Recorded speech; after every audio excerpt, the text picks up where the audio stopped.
Hi, and welcome to the Dr. Deborah Show. This is the show where we talk about bringing peace and calm into your life. And later in the show, we're going to be talking about mental health stigma. We're live at KCSB FM Santa Barbara 91.9. And this is KCSB is a platform for cultural expression and thoughtful discussion, providing a diverse educational forum. And I'm a Santa Barbara-based clinical psychologist, and I specialize in pediatric neuropsychology. And during my clinical training and my current work, I've treated thousands of people, and I want to share my experiences with you. I'm also a UCSB alumni, and I live locally in Santa Barbara. So this show's all about our community and how to create compassionate conversations about our well-being and health. And today on the show, we're talking about mental health and well-being with a focus on drug abuse and prevention with our very special guest, Dr. David Bearman. Dr. David Bearman received his MD from the University of Washington School of Medicine, and he's served at all levels of government, including the U.S. Public Health Service, Director of Government, U.S. Public Health Service, Director of Health Services at San Diego State University, Health Officer and Director, Sutter County Health Department, and Medical Director of Medi-Cal Services for the Santa Barbara Regional Health Authority, which is now called CenCal. And Dr. Bearman has a long career in the field of drug abuse treatment and prevention. He was prominent in the community clinic movement, having started the third free clinic in the country in Seattle, and then directing the Haight Ashbury drug treatment program. He also founded the Isla Vista Medical Clinic, which is still running today. He was medical director of Santa Barbara County Methadone Maintenance Clinic, Ventura County Opiate Detox Program, and Zona Seca, an outpatient drug treatment program. He's a leader in the field of cannabinoid medicine, a co-founder of the American Academy of Cannabinoid Medicine, and he's on the board of Americans for Safe Access. The Wall Street Journal health blog named him, quote, Doctor of the Day, end of quote. He's taught courses on the physiology and history of substance use and abuse at UCSF, UCSB, and SDSU. He's been a consultant to Hoffman LaRoche, NIDA, and the National PTA. And he's made numerous professional presentations. He's consulted widely and has been an expert witness in over 400 civil, criminal, and family court cases. Currently, he is Zona Seca's medical consultant, and he maintains a private practice in Santa Barbara. Welcome to the show, Dr. Bearman. Thank you very much. It's hard to believe that was really me you were talking about. I know. You've had quite a career, and Dr. Bearman and I have actually known each other a long time. And you do. You have. I don't think I remembered all of those things. So you've done a lot of work that I'm sure has impacted a lot of people. I think so, too. Yeah, for sure. Especially people are very interested. I get a lot of people asking me questions about drug abuse and addiction and all those topics. And so I think it's good for you to come on and hopefully share your wisdom. And we're talking about mental health stigma today because in recent news, did you know that mental health is the largest public health priority, and it's also the largest financial burden of any health issue in the world? That's according to the World Health Organization and the World Economic Forum. In a Centers for Disease Control reports, a big report called Attitudes Toward Mental Illness, they found that stigma and embarrassment are two of the top reasons why people with mental health issues do not seek help or medication. And also, I just like to always say that issues surrounding mental health affect people from all walks of life. So none of us are really immune to mental health issues. And I think I loved what the guest last week, Mariella Marin, said about how, some days you feel healthier and some days you just don't. So it's good to be in tune with that. And I like to just explain what is mental health. I think of it as like a physiological balance where our nervous system and our heart and our thoughts kind of are feeling peaceful and running at a smooth pace, balanced pace, and that gives us a sense of inner peace. And I know when Dr. Bearman, you probably have your own definition of what mental health is. I was curious, what do you think mental health is? Well, I think being mentally healthy is being able to negotiate life and be happy most of the time and not feel out of sorts, not feeling out of touch with reality. We all have our bad mental health days, that's for sure. And I think that it's the way in which we see ourselves interacting with the world. If we feel that we're competent in interacting with the world and interacting with other people, we're mentally healthy. And being mentally unhealthy is having an excessive amount of anxiety or depression, feelings of inferiority, and these come from a lot of different places. It's sort of like the definition of pornography, which the late Justice Potter Stewart said, "I can't define it, but I know it when I see it." And the same thing is true about mental health. It's hard to define. I know it when I see it. Mental illness is easier to identify. Right, because it's more extreme, you're saying, like it takes over your day and you can't make it through your days because it's so severe. Well, people who are having mental health struggles are often very anxious, and that's obvious, or they're often depressed. They are not enthusiastic. They don't have any energy. And then, of course, you have people who are obviously seriously mentally ill, people who hear voices, people who see people that aren't there. These are more common than one would think. I used to have a psychiatrist that worked here at UCSB and volunteered at the clinic in Isla Vista, and he said, college is a very good place for schizophrenics, because if you sit in the back of the room and quietly schizophrene, nobody cares. Well, I mean, I do see young adults from UCSB, and I mean, I think, they end up hopefully either they make it and they go get treatment and they get some medicine and some support, or like you're saying, I guess maybe they try to kind of wing it in the back of the class. But I mean, I think what's also hopeful is that people that do have those kind of symptoms, they can get help and they can get treatment. And actually, I've met people who have had schizophrenia who don't have schizophrenia anymore. So good for you. Yeah, I think that stress is really, kicks us into such a, extreme place. But we live in a very stressful world. And I think one of the things that certainly is associated with substance abuse is feeling hopeless, feeling that there's nothing that you can do to change your situation in life. And I think that's one of the most difficult things to deal with, is how to have hope. Because in the way we're situated now, if you are middle class or lower middle class, that's fairly decent reality testing that your chances of improving yourself are difficult, particularly when you have people like these wealthy actors and actresses who are out bribing college entrance people. You don't need to have that kind of unfair competition when it's so difficult, even when the competition is more or less fair. That's true. I mean, that's why I like City College, though, too. I mean, I put myself through college, so I kind of think, you can work it around, but I hear what you're saying, like there's more obstacles for people who have middle to low. Not only is there more obstacles, but they're feeling that they can't overcome these obstacles. I mean, it's one thing to do what you did, which is to work your way through school and say, I can do this, I can overcome these obstacles. But obstacles come in all shapes and sizes. Right. And sometimes these obstacles truly are very difficult to overcome. That's Other true. times people just feel that they don't have the competence to overcome the obstacles that are put in their way. And I think that the benefits that a clinical psychologist like yourself presents is that you can help them look at the reality and take a look at options that they might be able to do to make their current situation better. Right.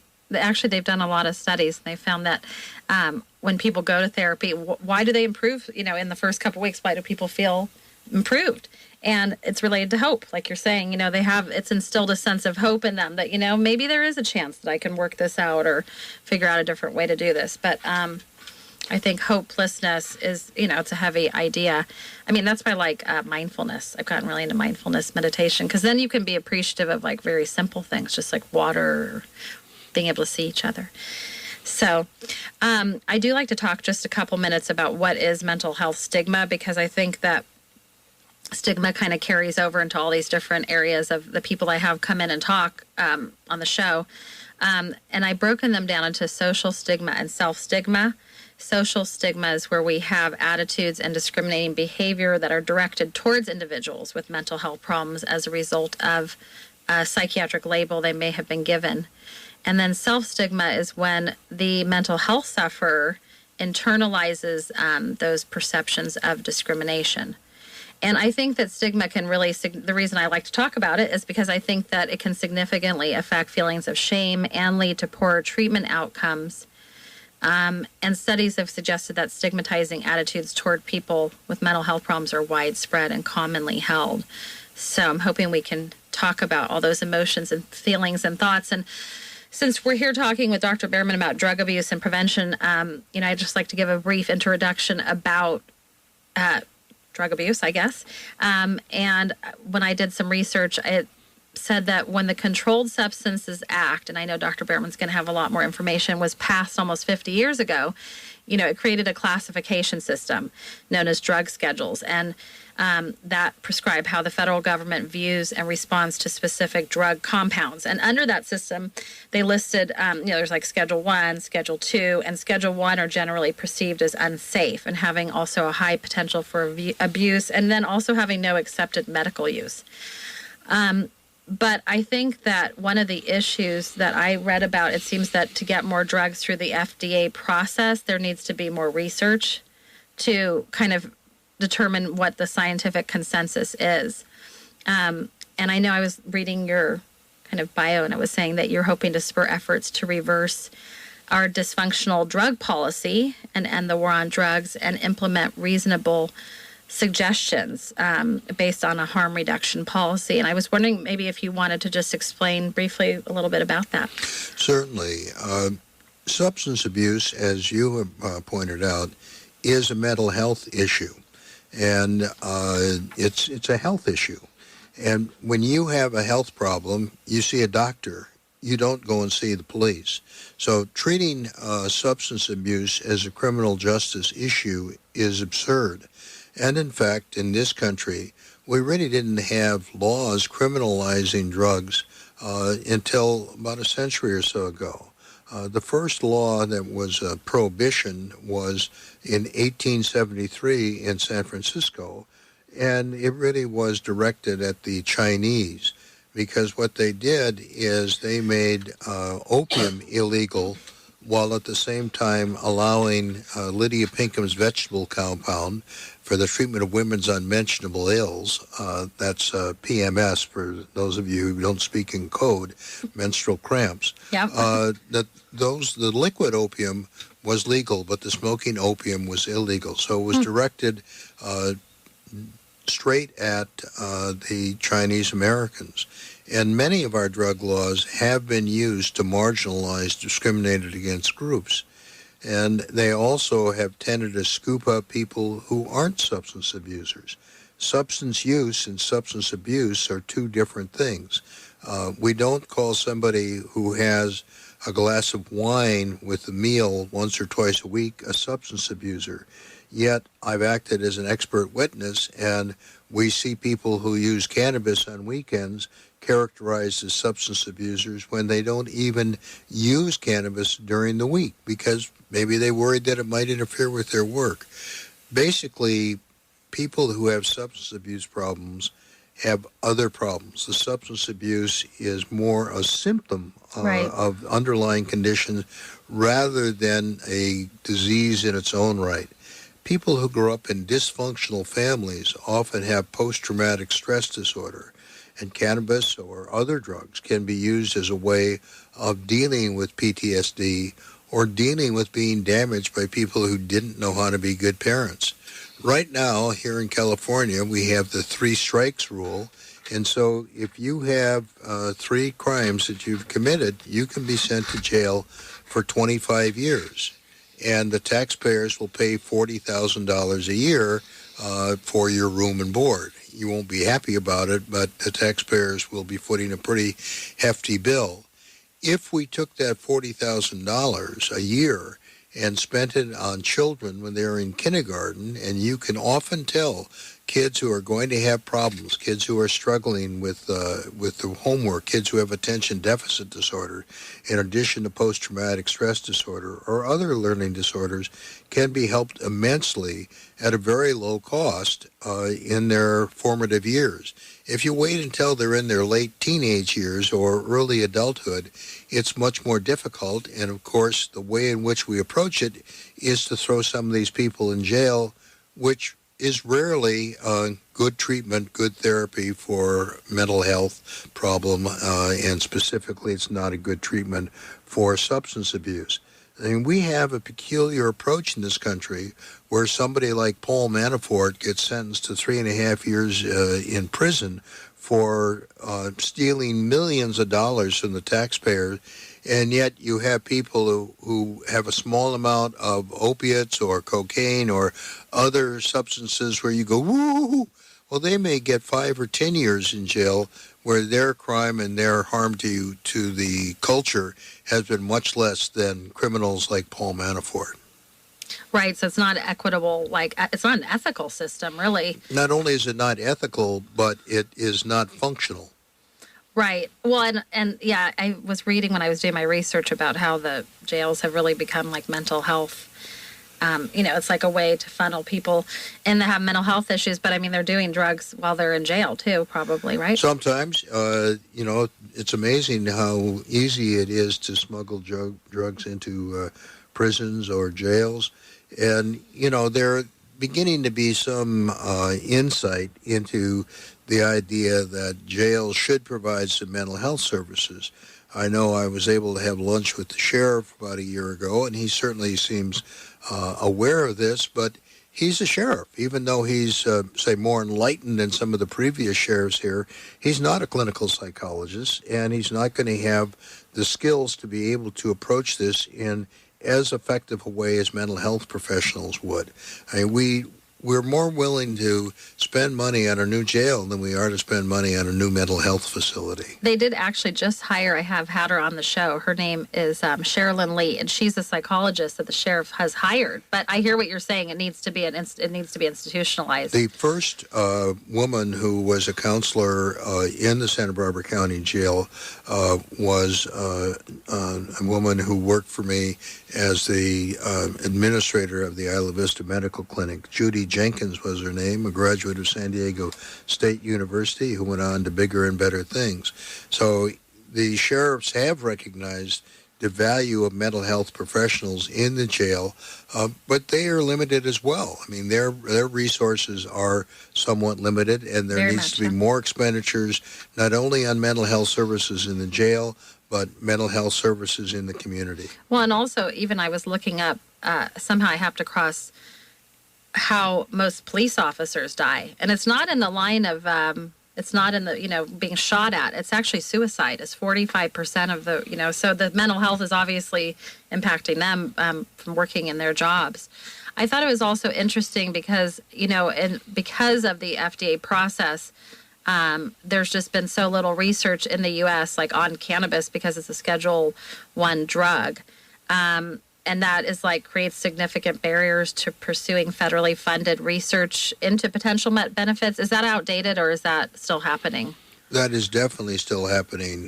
The federal government did do something unusual a few years ago, is they approved a study for the use of cannabis on veterans for PTSD with a doctor named Susan Sicily. However, Dr. Sicily ran into difficulties with the state government in Arizona, and they forced Arizona State to drop her from their faculty. Fortunately, her research is being funded by the cannabis industry from Colorado. Talking about the Controlled Substances Act, this was a purely political act, and Nixon did not like the advice that he got on substances from the head of NIMH and the head of the National Institutes of Health, Dr. Burt Brown and Dr. Stanley Yalles, when they were talking about what kind of penalty would be appropriate for possession of cannabis. both the learned doctors suggested that something akin to a parking ticket would be the appropriate level. Nixon created the DEA, the Drug Enforcement Administration. These folks are woefully uneducated, undereducated, and full of misinformation. They are really a danger to mental health.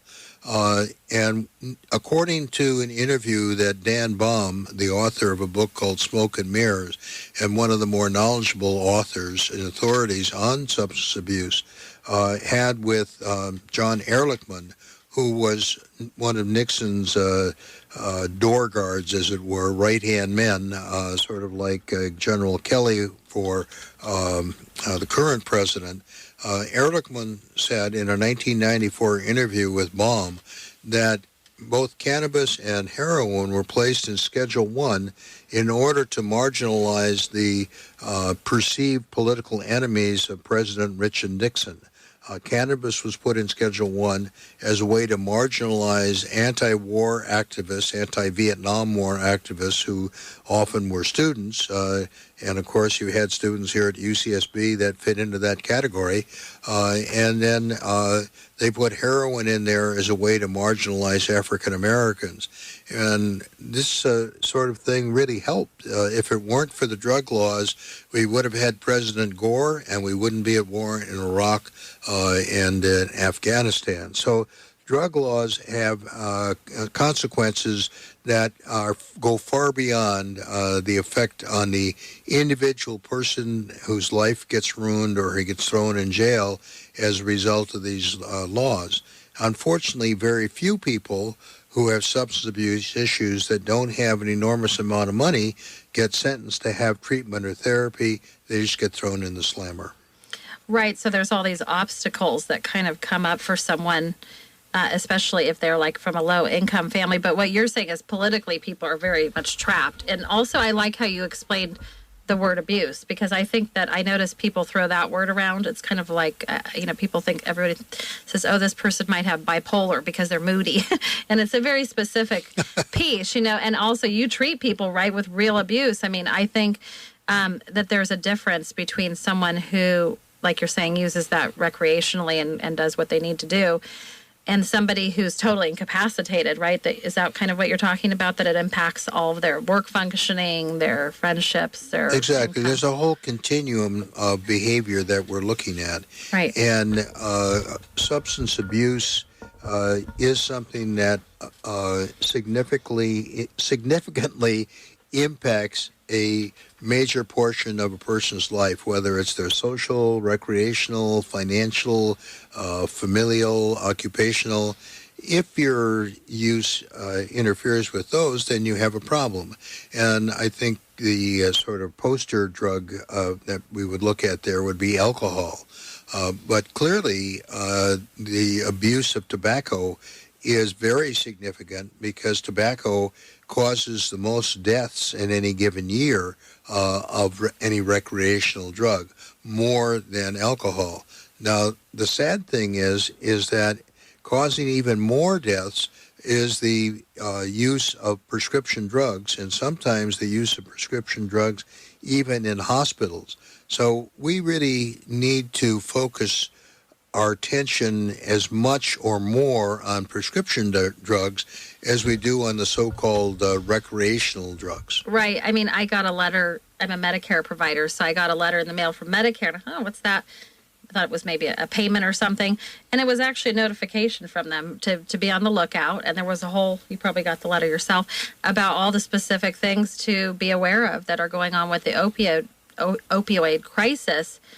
I also really try to work with my patients because I notice people, once they start getting on certain pills, and like anxiety and depression, I mean, I think of like medical marijuana as less than, I guess, taking a pill.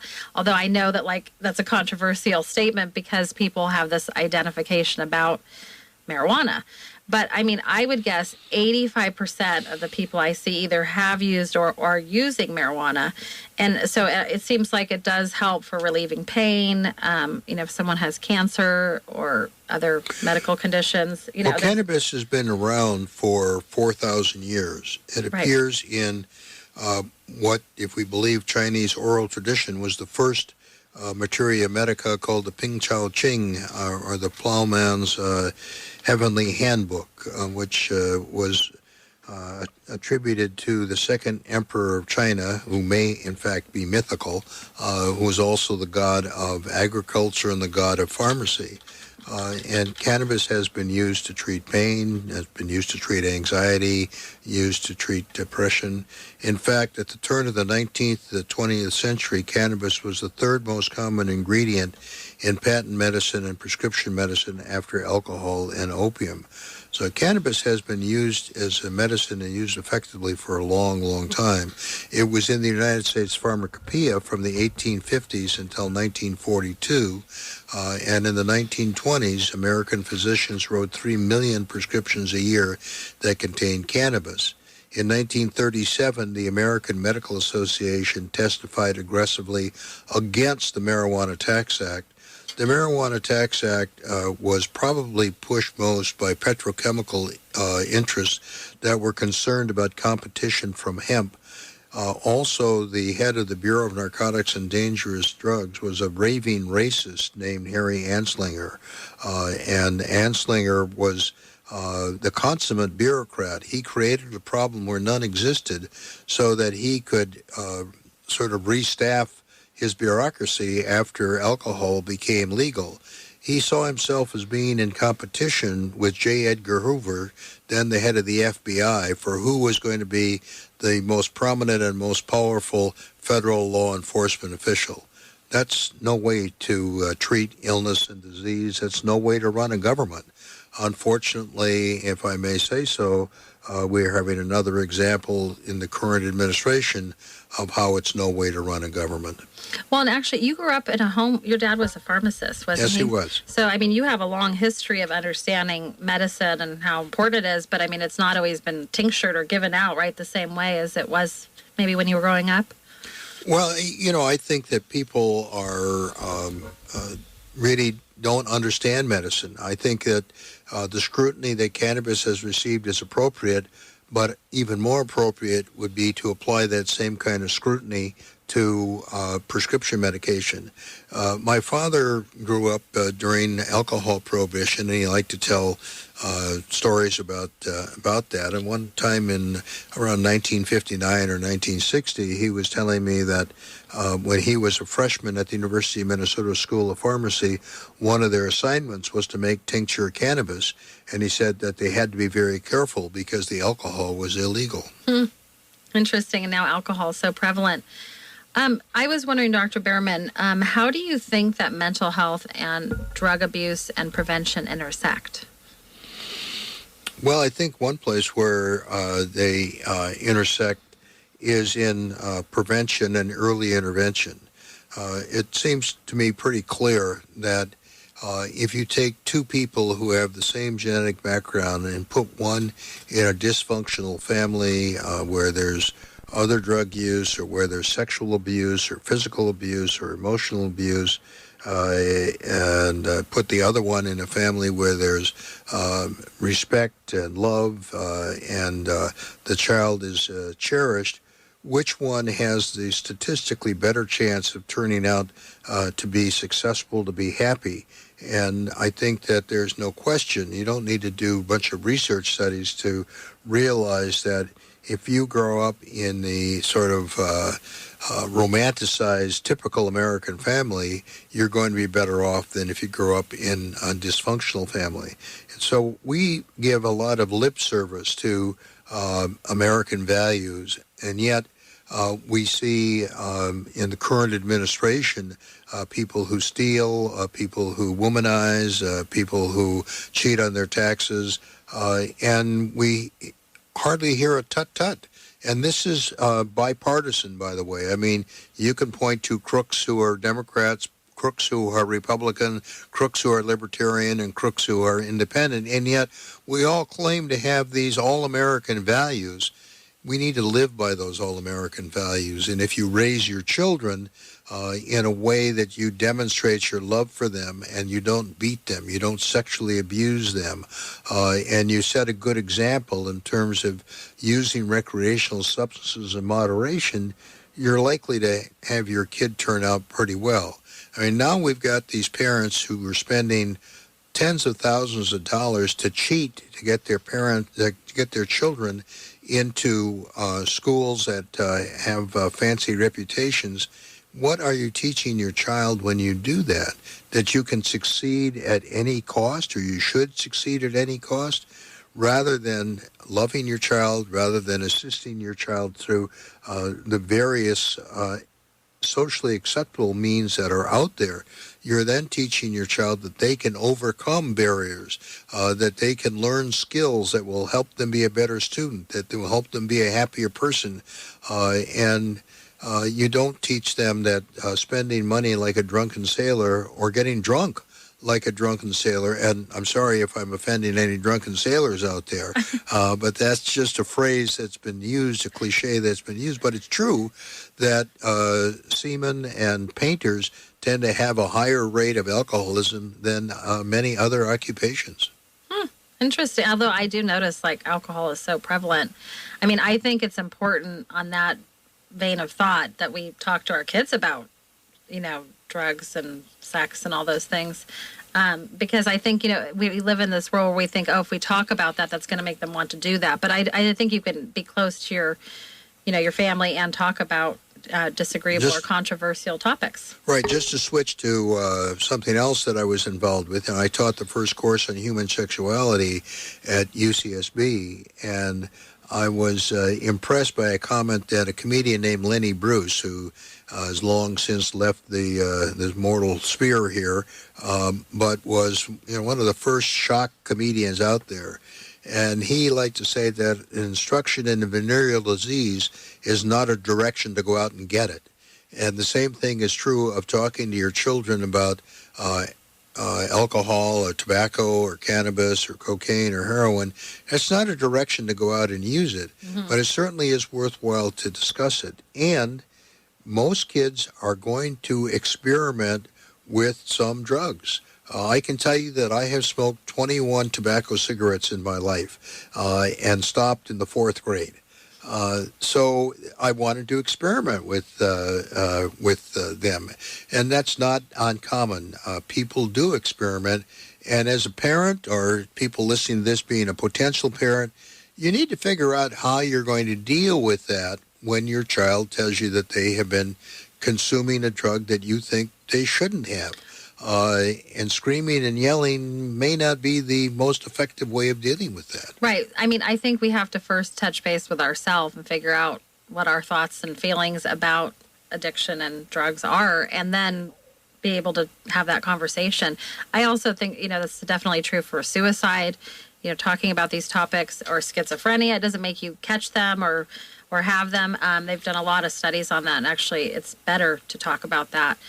I just think it's so fascinating because, we're taught to look at the world from the lens of our upbringing and our life experiences that shape us. And when you look at drug abuse from the Middle Ages through the present, there's just been this tactic of demonizing drugs and those accused of using them, although people throughout time have always used some kind of substance. So it's just interesting to me. We all have always had different substances going on. Well, it's interesting to take a look at things historically because we have incorporated the use of mind-altering drugs into many of our celebrations. If you take a look at Christmas, Christmas is a Christianized form of Saturnalia, which was a celebration of lights, the return of the sun, which involved a lot of debauchery and a lot of drugs. The same thing with Easter. Easter was an appropriation of a holiday by people who were pagans. Pagan just meaning somebody who lived in the country and who worshiped maybe multiple gods. But they also incorporated many mind-altering substances. In fact, I think that many of the traditions of modern religion owe their origin to mind-altering substances, specifically the Zoroastrians. The Zoroastrians lived in Babylonia, and they made the mistake in the 6th century BC of kidnapping thousands of Jews from Jerusalem and taking them to Babylonia, or the modern Iraq. And the Zoroastrians had a religion that was founded to some extent on the use of hallucinogenic substances. The people who were their spiritual leaders would take these, and I'm not sure whether or not the average person did, but the Zoroastrians came up with some religious concepts that will sound familiar to most of our listeners. They were the ones who came up with the unitary God, even though Judaism says they were. I mentioned this once to a rabbi and said, the Jews didn't talk about the unitary God until after they came back from Babylonia. And he said, yes, I know that's true. But the Jews knew there was a unitary God before that. They just didn't talk about it. And the Zoroastrian also came up with the concept of the devil, of heaven, of hell, and the last judgment. And that should sound familiar to everybody who is familiar with Judeo-Christian values. And so the idea of how you get spiritual insight is different for different people. Many people get spiritual insight through the use of psychoactive drugs, other people through meditation, other people through conventional religious activities, but spirituality is a very personal kind of thing. And getting in touch with the higher being, or with a source that's more powerful than us, is something that can only be achieved by an individual. It cannot be achieved by a group of individuals slavishly adhering to some religiosity, rather than getting to the real spirit of what most religions are based on and what most spirituality is raised on. Now, right, you have to look up the history of where it came from. Yeah, there is a branch of herbology and a branch of religious studies called entheogens or entheology, and that is looking at the role that psychoactive drugs play or have played in terms of generating spiritual insights and spiritual thoughts. Now, one might say, well, that's doing it the easy way. You should do it by believing in God, or believing in Christ, or whatever. I mean, you have an enormous amount of choices considering all the religions that are out there. And I think where the problem comes in is from one group of people saying, my way of achieving spirituality is better than yours, whether it's somebody who is in a conventional religion or somebody who's in an atypical religion. We're gonna let's go round back to are you talking about religion and drug abuse? I don't know that there's drug abuse in religion, but I do think that religions sometimes label people drug abusers, right, who may be using drugs to have spiritual insight. Right, or maybe they just need that for their well-being. Yeah, I think what you're saying is, too, just make sure to look at the source, because, just if someone tells you something, it doesn't mean that's actually historically what has occurred. That's true. I think people are lazy. I have a real interest in history, and when I say lazy, I mean not looking at the historical foundations of how we got here. I think that many of us think that the world started the day we were born, and it turns out that this orb has been here for a couple of billion years, and humans have been here for thousands of years, even thousands of years before we have written down history. And people who were sort of somewhat similar to us have probably been around for 150,000 years, which is basically a second when you take a look at the concept of time since the beginning of time, whenever that is. Right, we're just in this little microcosm of time. And just if you're jumping in now, I know we've been in the middle of a discussion a little bit about religion and other things, but I'm here with Dr. David Bearman, and Dr. Bearman is an MD from the University of Washington School of Medicine, and he's had a vast experience working for many different governmental agencies. He's also worked at the Haight Ashbury. He has a long career in the field of drug abuse treatment and prevention. And he's also founded our local community clinics. He's just done an amazing amount of work. And so people are curious about drug abuse and prevention. So I thought he'd be a great person to have on.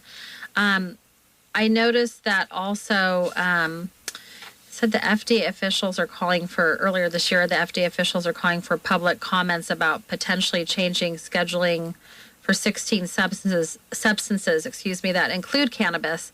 And in a recent report, the Senate Appropriations Committee wrote that, quote, at a time when we need as much information as possible about these drugs, we should be lowering regulatory and other barriers to conducting this research.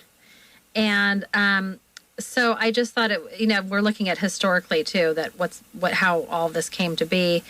And it does kind of all tie in, right? They do. And when you take a look at the use of these psychoactive drugs, you can see that they have been very effective. For instance, the use of ketamine is coming back, and ketamine is in the same category of drug as PCP, which is a tranquilizer. Originally started out as a human tranquilizer, and then because of people being anxious, maybe 25% of people who were given phencyclidine as an analgesic or anesthetic for surgery woke up and were upset and started tearing their IVs out. The surgeons were not too happy with that kind of behavior, and so pretty quick PCP was switched over to be used with animals.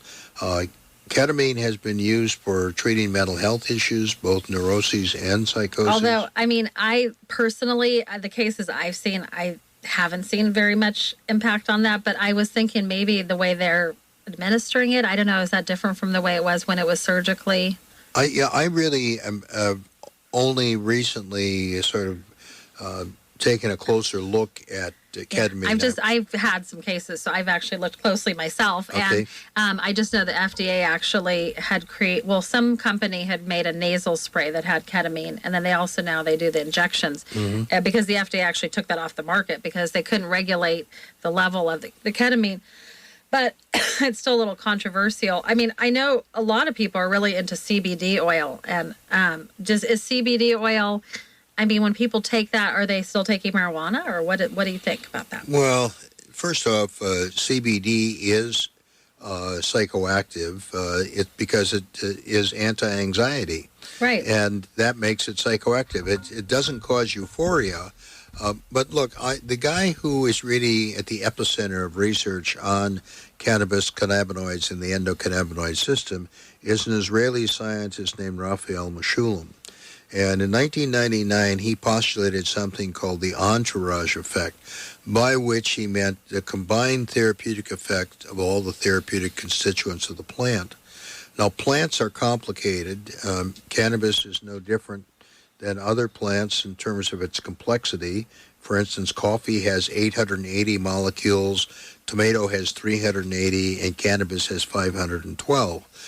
Of those 512, 113 are cannabinoids, a cannabinoid being a 21-carbon molecule that either stimulates or blocks the body's own cannabinoid receptors, not too creatively called the CB1 receptors, which are largely in the brain, and the CB2 receptors, which are largely in the immune system.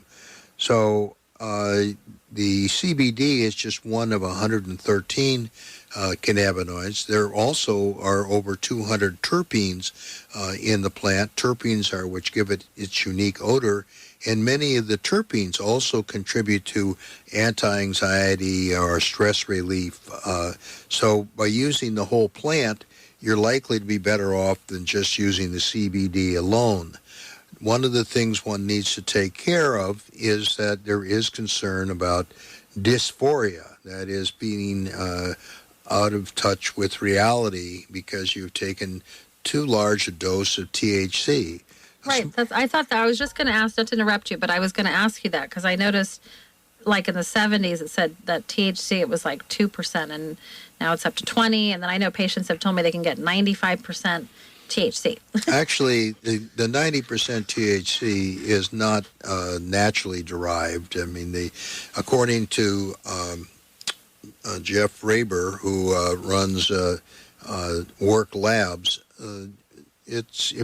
if somebody is telling you that they have a natural plant that's producing more than 18 or 19% THC, they're fudging the numbers. I mean, you can make that, but the plant doesn't make that amount. I mean, do you think that the dysphoria that people, this feeling out of touch, do you think that that's increased because of the level of THC, or do you think that's impacted people? Well, it's the dysphoria is a dose-related phenomenon, and if you go back to the 50s and 60s, the amount of THC in cannabis was somewhere in the 4 or 5% range.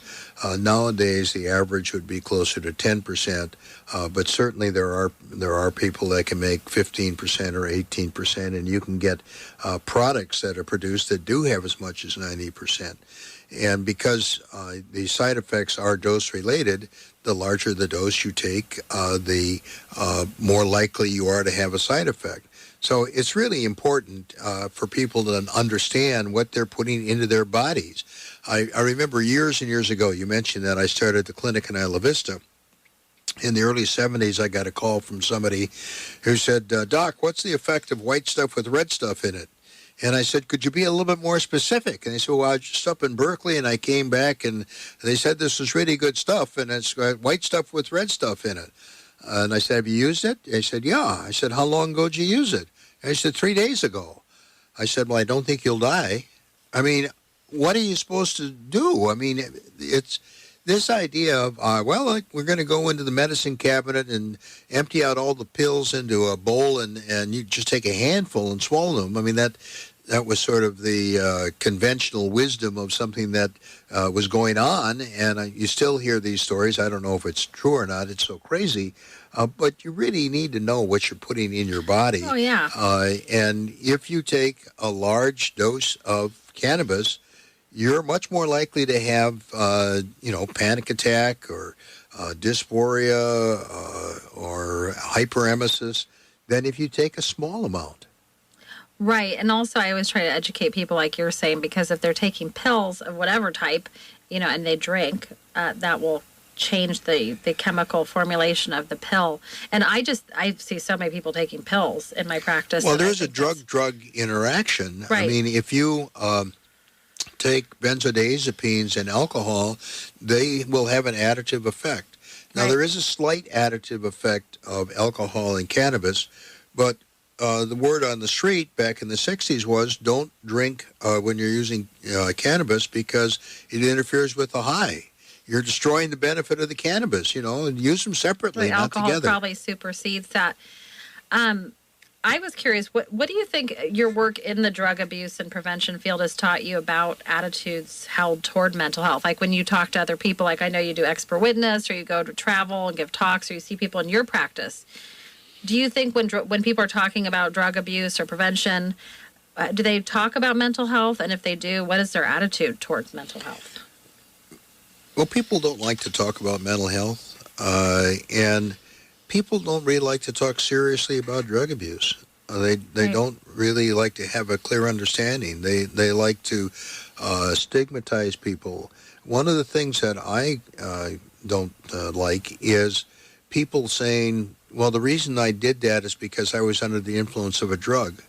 And I say, you need to accept the responsibility for what you did. Right. I know you hear that if someone says, oh, I drank too much and that made me act different. I mean, Right. but it's still the same person. And who is responsible for... No, I will say this. I see this young man who died of an alcohol overdose in a fraternity. I think these kids are... there's nothing new. I mean, this has been going on for as long as there have been fraternities, but it's Right. just stupid. And we do these things that are not logical, that are stupid, and we do not approach mental health in a logical way. I mean, there should not be a mind-body dichotomy. All illness is psychosomatic. Some is more psycho than others, some is more somatic than others. But the way in which you respond to disease is important. Mm-hmm. There was a wonderful study that was done in the 1980s by a married couple of physicians at UCLA, named was Symington, and they used visualization. They had people who had end-stage gallbladder cancer, and one group was treated conventionally, and the other group was treated conventionally plus the use of visualization. And what the Symingtons, one of the things they had them visualize was their white cells attacking the cancer cells. And the people who got conventional treatment alone, their life expectancy from the time of diagnosis was 9 months. The people who used conventional treatment plus visualization, their time of survival was 13 months. Now, that's only 4 months, but if it was you or me, we'd probably like that extra 4 months. And they had less depression and they had less anxiety. They slept better and they were happier because they felt they were doing something, and it turns out they were doing something. So your attitude towards your disease is important, and I think one of the things that I did when I set up the clinic in Isla Vista is we had both physical health and mental health conditions that were treated in the same facility. You didn't have to go through a separate door that said mental health problem. Right. That's the big issue is we don't have mental health in primary care or specialty care. Right. Yeah, it's a necessity. Well, and I think that also fear plays a factor. I gave a talk a couple of years ago. It was a United Nations subcommittee meeting they had here. It was a medical conference, and it was because Fukushima had happened, and they were all these people like dental experts, blood, thyroid. And I was there talking about the neuropsychology of fear and how that impacts your health. And really, they actually did some studies, and this is slightly tangential, but it does relate, I think, to abuse, drug abuse, and prevention because of the way we think, and we can prevent things. And they did a study where they asked the pilots who were going to fly over Chernobyl, who, you know, the ones that were more afraid that they were going to get cancer doing that work, and the ones that were not as afraid doing that work, you know, that they were going to get cancer. And actually the people who were not as afraid of doing the work and not as fearful of getting cancer didn't get as much cancer. So there is something that happens there, but I don't think we figured that out. Yeah, it's a cool study. But and also there's a study that came out about 6 months ago, and I don't have the name of the person. I should do that. But that every 30 seconds or so we're manifesting our future. And so, you know, I mean, if you think about that in terms of how we are talking about drug abuse and prevention and how we look at it and how we take care of ourselves and our whole health, like Dr. Bearman's saying, that it's not like, you know, you can separate out these pieces. But I do like that idea of like integrating. It's not mind-body. Well, they do call that the mind-body connection, right? Right. And I've always felt that one thing I want to bring up that we haven't talked about is when I was the medical director of the Santa Barbara Regional Health Authority, now CenCal, I allowed my health educator to work on something called the Fatherhood Coalition. Mm-hmm. And one of the things that's really important is the role of the father. And I mean, not just to make money, but to actually be there as a support for his spouse and as a support for their children. And one of the things that really irritated my wife is that in high school, you have these special classes for young women who become pregnant, and nothing is done to hold the young men accountable, nor is anything done to educate them. Right. And then you have these professional basketball players who have 10 children spread all over the country. Now, hopefully these guys make enough money that the children are taken care of physically, but are they taken care of mentally? Well, I just had, what was the guy, George Foreman, his daughter just committed suicide yesterday. I think it was yesterday or the day before. I mean, what came to my mind is I thought it didn't matter how famous her dad was or how much money she had, because there was obviously some part of her that did not feel loved or cared for, or I don't know, maybe she just felt hopeless and alone for some other reasons. It's very difficult to deal with suicide. I've had a few patients that I'm aware of that committed suicide. And I remember one in particular who was a young man at San Diego State who had a drinking problem. And he came in and said, "Can I get my anti-abuse prescription filled here at the pharmacy? It would be a lot more convenient." And I said, yes. And I said, "But you'll have to spend a half hour with me once a month." And I saw him maybe over a 6-month period, and I thought he was doing great, and he had great insight, and he committed suicide. Yep. Now, I'm not a therapist, and I only saw him for a short time, but it's very difficult to tell who's going to commit suicide. You really need to take people seriously who are depressed. And don't be afraid to ask them if they're suicidal, if they're depressed. Right. And you need to see if there's something you can do to get some joy into their life. Or even, I had Anthony Rodriguez, who is from Santa Barbara Response Network, who he himself has attempted several times, and he shared that one of the most important things is just listening, even if you don't have the right words to say. Just saying, I may not have exactly what you need to hear, but listening. And sometimes things are not preventable, right? I mean, it's just sometimes people have impulsivity and other things that contribute to suicide. So I don't know all the specifics of the case. Right. But You need to give it your best shot. I mean, if a person wants to commit suicide, you can't stop them, but you can make every effort to make it less likely that they will actually carry through with that threat. But I think when people are hopeless and they see their situation as being untenable, it's more difficult to keep on. And, life is full of difficult barriers, and we all need to have certain touchstones, whether they're other people, whether they're philosophical thoughts, whether they're religion, or frankly, for some people, whether or not they're drugs used in a way to help their mental health rather than to undermine their mental health. Right. I think that's a very important point, because I know people come in and they think, I have OCD, I have obsessive compulsive disorder. And actually, obsessive compulsive disorder can actually be a positive thing. In fact, they've done studies and they found that all doctors, and I think lawyers too, have to have some level of OCD because you have to be very organized. So there's things that are functional. I was wondering, we just have a couple minutes left. I was going to ask you maybe one or two more questions. Dr. Bearman, how do you think that drug abuse and prevention intersect within our community, and why is it important for us to talk about our mental health? Well, I think that we need to make an effort to have early identification of the people who are at risk. And again, my wife volunteered when our kids were young in kindergarten and first grade, and she said, she would go for 4 hours a week. She said by the second week that she could identify those kids that were at high risk. And I think that the schools need to have more emphasis on psychological counseling. Right. And, they also need to identify children with attention deficit disorder, post-traumatic stress disorder. They should have more art and more singing, because kids with attention deficit disorder often are very creative, often do well in art, and their children need to have somebody pay attention to them, somebody who cares, somebody who gives a damn. Yep. And so, I think that the more that you can have a community that understands that, the better chance that that children are going to have. And that's why I think this Fatherhood Coalition, I don't know if it's still going. I think that is still going on. I love that. That would be great.